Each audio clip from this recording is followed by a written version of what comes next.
सबैलाई नमस्ते नमस्कार। म चमेली माया टेलिभिजन नेपाल र लकुश अनलाइन टेलिभिजन र रिपोर्टर्स क्लब नेपालको पत्रकार म राजेश सिंह कुशवाहा।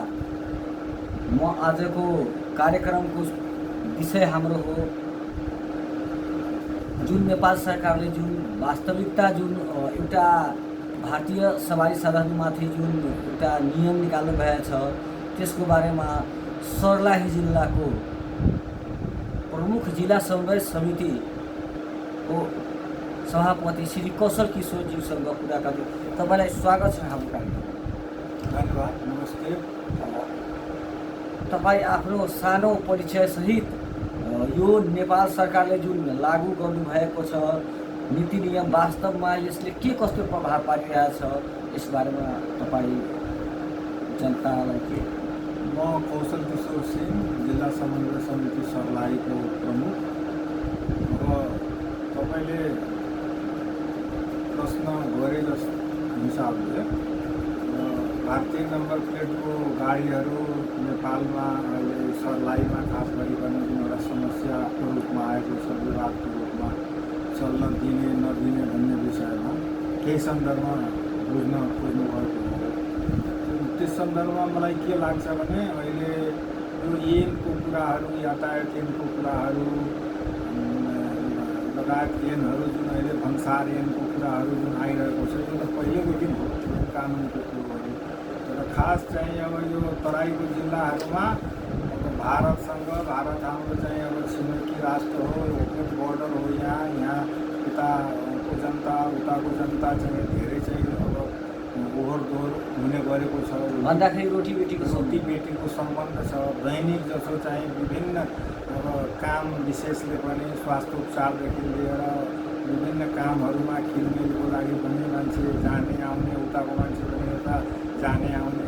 अब त्यो सधैँ चाहिँ पहिलेदेखि पनि त्यो अब खास गरिकन 1950को सन्धिलाई टेकेर भारतमा पनि अब यताको 2 पाङ्ग्रे गाडी 4 पाङ्ग्रे गाडीहरू यहाँ खास कानुन अनुसार त कम्तीमा चाहिँ त्यो नजिकको रेलवे स्टेसनसम्म त्यो सन्धिलाई टेकेर नै जाने गरेको छ र यता हाइवेसम्म त्यो पहिलेदेखि चल्दै आएको हो।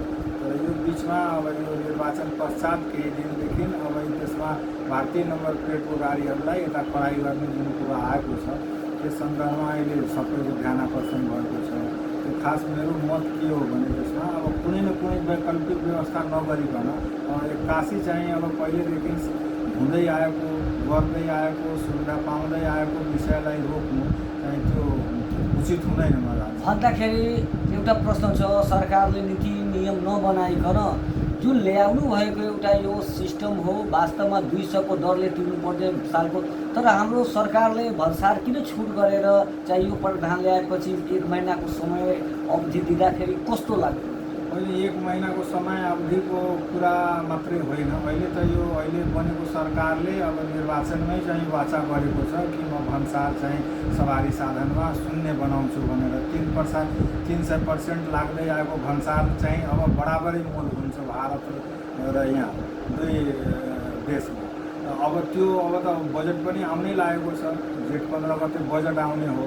अब त्यसपछि अब चाहिँ सरकारले अब यो नीति ल्याउँछ। हामीले बुझेसम्म त सरकार अहिले जुन दलको सरकार छ, राजसत्ताको सरकार बनेको छ, अहिले 2 तिहाईको उहाँहरूले चाहिँ चुनावी वाचा नै गर्नुभएको छ यो विषयमा।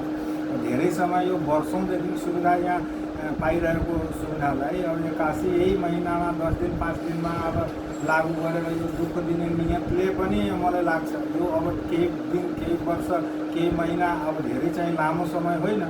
अब यही चाहिँ सरकारले अब बजेट ल्याएपछि चाहिँ त्यो अब सुविधा पाउने नै हो जनताले, नेपालको जनताले।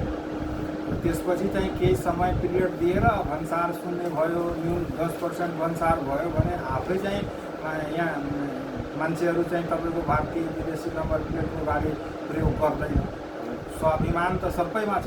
तर एउटा कुरा प्रश्न छ, भारत सरकारले अनुदान दिएको सबै कुरा चाहिन्छ, तर उहाँको जुन भारतीय प्लेट सवारी साधन जुन चल्न थालेछ उहाँले भन्सार पनि तिरिराख्नु छ, तर एकैचोटि जुन